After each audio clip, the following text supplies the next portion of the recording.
आज मैं आपको जानकारी दूंगा विटामिन ई के बारे में। विटामिन ई के हमारे शरीर के लिए क्या क्या फायदे होते हैं, विटामिन ई के कौन कौन से रिसर्च सोर्सेज होते हैं, विटामिन ई किन लोगों को नहीं खाना चाहिए और विटामिन ई किन लोगों को खाना चाहिए, हमें विटामिन ई खाते समय डॉक्टर की सलाह कब लेनी है और विटामिन ई की कमी अगर हो जाए तो उसके क्या क्या संकेत हमारे शरीर में दिखाई देने लगते हैं।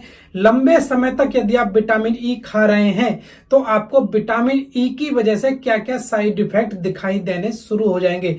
आज इसी के बारे में इस वीडियो में बात करने वाले हैं। प्लीज वीडियो को बिल्कुल भी स्किप ना करें, क्योंकि विटामिन जो होते हैं वो हमारे शरीर के लिए बहुत ज्यादा महत्वपूर्ण होते हैं। उनमें से एक विटामिन ई होता है जो कि एक महत्वपूर्ण पोषक तत्व होता है और जो कि हमारी त्वचा के लिए, हमारी बालों के लिए, हमारी हड्डियों के लिए काफी ज्यादा फायदेमंद होता है। साथ में जो टिश्यूज की जो हेल्थ होती है उनको भी अच्छा बनाए रखने के लिए विटामिन ई का बहुत बड़ा रोल होता है। इस तरह से आज मैं विटामिन ई के बारे में आपको कंप्लीट जानकारी देने वाला हूं।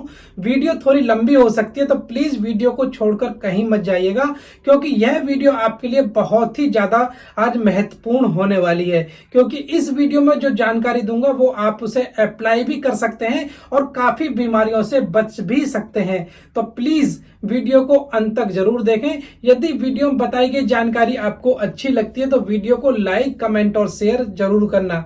चलिए बिना देरी के शुरुआत करते हैं। विटामिन हमारे शरीर के लिए बहुत ज्यादा महत्वपूर्ण होते हैं। इसे दो तरह के मुख्य रूप से होते हैं, एक वाटर सॉल्युबल होते हैं और एक आपका फैट सॉल्युबल होते हैं। और फैट सॉल्युबल विटामिन में विटामिन ई एक महत्वपूर्ण स्थान रखता है। आज हम विटामिन ई के बारे में बात करने वाले हैं, जो कि फैट सॉल्युबल विटामिन होता है। यह एंटीऑक्सीडेंट से भरपूर होता है क्योंकि हमारे शरीर की कोशिकाओं के लिए बहुत ज्यादा फायदेमंद होता है और शरीर की कोशिकाओं में जो फ्री रेडिकल से होने वाले नुकसान होते हैं उससे बचाव करने के लिए विटामिन ई काफी ज्यादा महत्वपूर्ण होता है। यह हमारे इम्यून सिस्टम को भी काफी स्ट्रांग रखता है।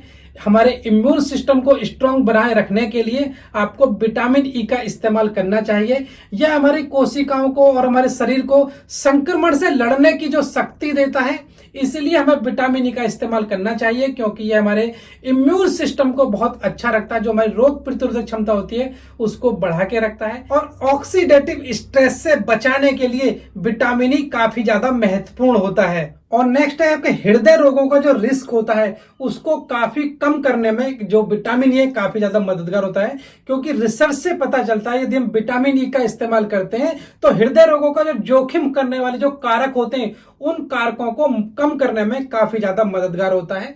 यह हमारे ब्लड प्रेशर को कम करता है, ब्लड लिपिड प्रोफाइल जो होती है उसके लेवल को भी सही रखता है। स्पेशली जो एलडीएल होता है, जो बैड कोलेस्ट्रॉल होता है, उसको एक कम करता है।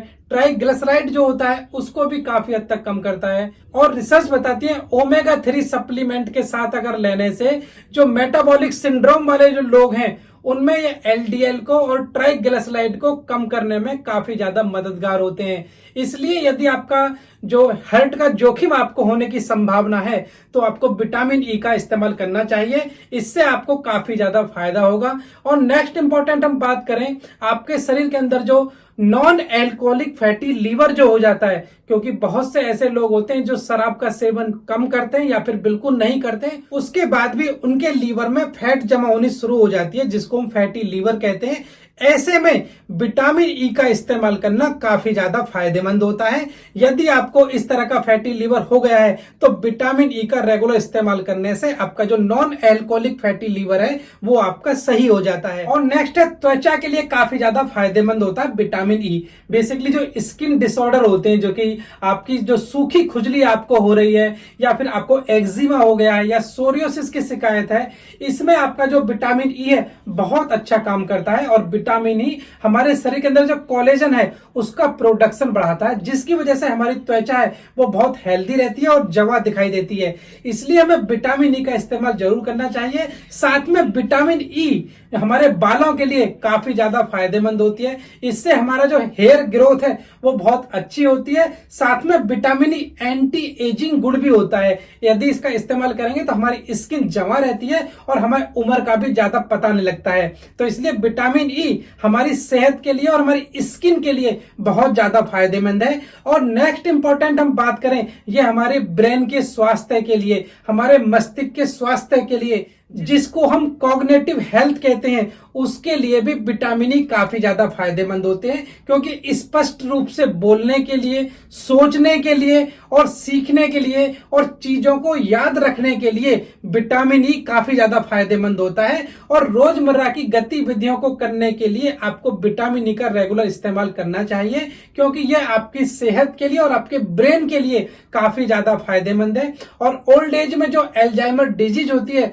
उसमें भी रिसर्च बताती है कि जो विटामिन ई है वो काफी ज्यादा फायदेमंद है। और नेक्स्ट इंपॉर्टेंट अगर बात करें, जो ओल्डर एडल्ट्स है, मतलब बढ़ती हुई उम्र में जो वृद्धजन हैं, उनके लिए विटामिन ई काफी ज्यादा फायदेमंद होते हैं। उनकी हड्डियों के लिए काफी ज्यादा फायदेमंद होते हैं। उनके जो टिश्यूज हैं, जो डैमेज होते हैं, टिश्यू को सही बनाए रखने के लिए विटामिन ई काफी ज्यादा महत्वपूर्ण होता है। विटामिन ई शरीर की सूजन को कम करने के लिए और इम्यून फंक्शन में सुधार लाने के लिए विटामिन ई बहुत ज्यादा जरूरत होता है। और ओल्डर एज में जब विटामिन ई की जो सप्लीमेंट की जरूरत हमें जब पड़ती है, जब इसकी जरूरत हमें ज्यादा बढ़ जाती है या फिर आहार में पर्याप्त मात्रा में विटामिन ई नहीं मिल पाता है, तब हमें एक्स्ट्रा जो विटामिन ई सप्लीमेंट है ओल्डर एज में उसकी जरूरत पड़ने लगती है। और नेक्स्ट इंपॉर्टेंट अगर हम बात करें, ये हमारे फेफड़ों की जो कार्य क्षमता है उसमें काफी ज्यादा सुधार करता है। बच्चों और वयस्कों के फेफड़ों की कार्य क्षमता को बढ़ाने के लिए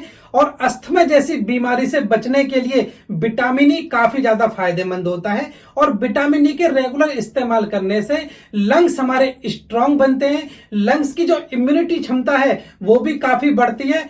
और जहां पर लंग्स को पॉल्यूशन की वजह से ज्यादा खतरा होता है, ऐसे में विटामिन ई पॉल्यूशन से बचाने के लिए और लंग्स की हेल्थ को अच्छा बनाए रखने के लिए विटामिन ई काफी ज्यादा फायदेमंद होता है। और नेक्स्ट है पेनफुल पीरियड्स में। कुछ महिलाएं और लड़कियां ऐसी होती हैं जिनको पीरियड के दौरान, मासिक धर्म के दौरान बहुत ज्यादा दर्द की शिकायत होती है या बहुत ज्यादा हैवी ब्लीडिंग होती है। ऐसे में विटामिन ई का सेवन करना बहुत ज्यादा फायदेमंद होता है।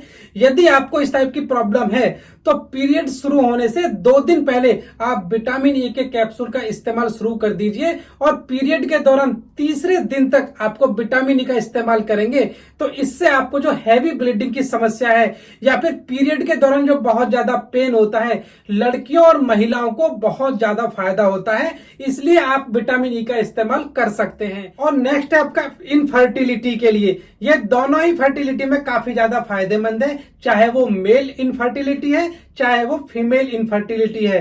दोनों में ये बराबर रूप से बहुत अच्छा काम करता है। हमारे स्पर्म काउंट को बहुत तेजी से बढ़ाता है, स्पर्म की हेल्थ को बहुत अच्छा रखता है। और जो ओवम की हेल्थ है, महिलाओं में ओवम की हेल्थ को भी अच्छा रखता है। और यूट्रस का जो साइज है, यूट्रस की जो वाल है, उसको भी ये मोटा बनाता है। और साथ में दोनों के लिए जो सेक्स ड्राइव में काफी ज्यादा बढ़ावा देता है। और फर्टिलाइजेशन को बेहतर बनाने के लिए विटामिन ई काफी ज्यादा महत्वपूर्ण होता है।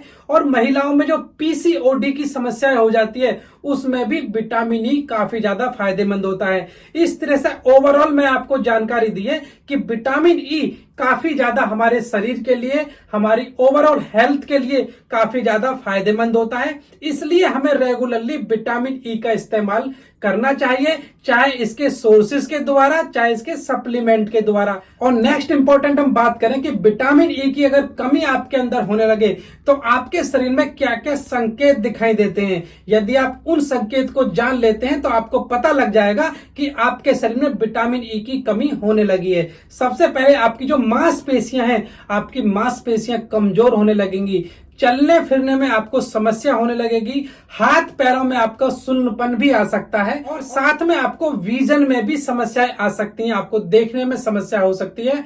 आपकी जो इम्यून सिस्टम है, आपकी इम्यूनिटी है, वो भी आपकी कमजोर हो सकती है। और साथ में आपकी स्किन और बालों में भी काफी नुकसान होना शुरू हो जाएगा। तो इस तरह आप समझ सकते हैं कि यदि आपको इस तरह के सिम्टम्स दिखाई दे रहे हैं तो आपको विटामिन ई की कमी के संकेत दिखाई देने लगे हैं। यदि आपको इस तरह के सिम्टम्स दिखाई देने लगते हैं तो आप सोच सकते हैं कि आपके शरीर में विटामिन ई की कमी हो रही है। अब हम नेक्स्ट बात करें कि विटामिन ई की अगर कमी होने लगे तो उसकी वजह से हमारे शरीर में कौन कौन से रोग हो जाते हैं, तो यह जानकारी भी आप लोगों को जरूर होनी चाहिए। क्योंकि जब विटामिन ई हमारे शरीर में कम होने लगता है तो जिसकी वजह से हमारे शरीर में पर्याप्त मात्रा में ऑक्सीजन शरीर को नहीं मिल पाती है, जिसकी वजह से आपको ब्रेन हेमरेज की समस्या हो सकती है, हार्ट अटैक की समस्या हो सकती है, या फिर कोई मानसिक विकार हो सकता है। आपकी जो इम्यून सिस्टम है वो बहुत ज्यादा कमजोर हो सकता है। तो ये जो दिक्कत है ये विटामिन ई की कमी की वजह से होती है। ये सब भी आपको जानना चाहिए। यदि हम इंपॉर्टेंट बात करें कि वो कौन कौन से रिच सोर्स हैं जिससे हम विटामिन ई प्राप्त कर सकते हैं, यदि हम चाहें तो उन सोर्सेज का इस्तेमाल करेंगे तो हमारे शरीर में कभी भी विटामिन ई की कमी नहीं होगी। यदि हम सबसे पहले फ्रूट्स की बात करें कि वो कौन कौन से फल हैं, फलों में आपको एवोकाडो का जो फल होता है, एवोकाडो बहुत अच्छा फल है जो कि विटामिन ई से भरपूर होता है। इस फल को हम खा भी सकते हैं और स्किन संबंधी कोई दिक्कत है तो इसको हम स्किन पर लगा भी सकते हैं। तो एवोकाडो आपके लिए बहुत ज्यादा महत्वपूर्ण है। और कीवी और मैंगो यह भी आपके विटामिन ई से भरपूर होते हैं। आप इन फलों का भी इस्तेमाल रेगुलरली कर सकते हैं। और नेक्स्ट इंपॉर्टेंट अगर हम वेजिटेबल की बात करें तो वेजिटेबल में आपको पालक है, ब्रोकली है और टमाटर है। ये विटामिन ई के रिचेस्ट सोर्स होते हैं, आप इनका इस्तेमाल भी करिएगा। यदि हम ऑयल की बात करें तो wheat germ oil best source होता है विटामिन ई के लिए। सनफ्लावर ऑयल होता है, बादाम आप इस्तेमाल कर सकते हैं, मूंगफली इस्तेमाल कर सकते हैं। ये आपके रिचेस्ट सोर्स होते हैं जिससे आप विटामिन ई प्राप्त कर सकते हैं। और विटामिन ई के सप्लीमेंट की बात करें तो आपको मार्केट में ये विटामिन ई के कैप्सूल मिल जाते हैं जो कि 200 mg, 400 mg और 800 mg के रूप में आपको मिल सकते हैं। इन्हें आप अपनी डॉक्टर की सलाह के अनुसार प्रयोग कर सकते हैं। और ये जो कैप्सूल है इसको महिलाएं और पुरुष दोनों समान रूप से कर सकते हैं। और रोजाना एक कैप्सूल आपको खाना चाहिए अपने डॉक्टर की सलाह से। और एक इंपॉर्टेंट बात, क्योंकि जो ये विटामिन ए होता है ये फैट सोलुबल होता है और यदि इसे हम लंबे समय तक प्रयोग करते रहते हैं तो हमारे शरीर में फैट के साथ ये मिलना शुरू हो जाता है, जिसकी वजह से हमें काफी सारे साइड इफेक्ट दिखाई देने शुरू हो जाते हैं। और इसलिए हमें कम से कम इसे 3 महीने तक इस्तेमाल करें। 3 महीने से ज्यादा इसे रेगुलर इस्तेमाल नहीं करना चाहिए। यदि हम इसके साइड इफेक्ट की बात करें तो वो कौन कौन से साइड इफेक्ट हैं जो विटामिन ई के रेगुलर इस्तेमाल करने से आपको आ सकते हैं। यदि आपको सांस लेने में दिक्कत आने लगे, आपके चेहरे पर, आपके होठों पर, आपकी जीभ पर या फिर आपके गले में अगर सूजन आए तो आपको विटामिन ई का जो इस्तेमाल आप कर रहे हैं उसे आपको तुरंत बंद कर देना चाहिए। और नेक्स्ट, आपको सर में दर्द की शिकायत बनने लगती है, आपको कमजोरी महसूस होती है, आपको चक्कर आने शुरू हो जाते हैं, आपकी दृष्टि में बदलाव हो जाता है, आपको दिखने में प्रॉब्लम आने लगती है, आपको डायरिया की समस्या होने लगती है, पेट में दर्द, ऐंठन की समस्या हो जाती है या फिर मसूड़ों से आपको खून आने लगता है, तो आपको तुरंत ही डॉक्टर से संपर्क जरूर करना चाहिए। अब हम बात करें कि किन लोगों को जो विटामिन ई का सेवन नहीं करना चाहिए। जो लोग कोई एंटीकोगुलेंट दवाई है जो कि आपकी ब्लड क्लॉटिंग से संबंधित कोई दवाई ऐसी खा रहे हैं उनको विटामिन ई का इस्तेमाल नहीं करना चाहिए। जो हमारी प्रेग्नेंट लेडीज हैं, ब्रेस्ट फीडिंग लेडीज हैं, उनको भी डॉक्टर की सलाह से ही विटामिन ई का इस्तेमाल करना चाहिए। और छोटे बच्चों को भी बच्चों वाले डॉक्टर की सलाह से ही विटामिन ई के कैप्सूल का इस्तेमाल करना चाहिए। तो फिलहाल ये एक बड़ी सी वीडियो थी जिसमें मैं आपको जानकारी दे रहा था कि विटामिन ई का जो कैप्सूल है उसको खाने के हमें क्या क्या फायदे होते हैं, विटामिन ई हमारे शरीर के लिए कैसे कैसे फायदेमंद है, विटामिन ई के कौन कौन से सोर्सेज होते हैं, विटामिन ई की कमी से कौन कौन से रोग हो जाते हैं, कमी के क्या क्या संकेत होते हैं, यदि रेगुलर ज्यादा समय तक हम खाते रहते हैं तो क्या क्या साइड इफेक्ट इसके होते हैं। तो आशा करता हूं कि जो विटामिन ई से संबंधित जानकारी थी वो आज आपको काफी ज्यादा सीखने को मिला होगा और इस वीडियो से आप कुछ ना कुछ जरूर सीखे होंगे।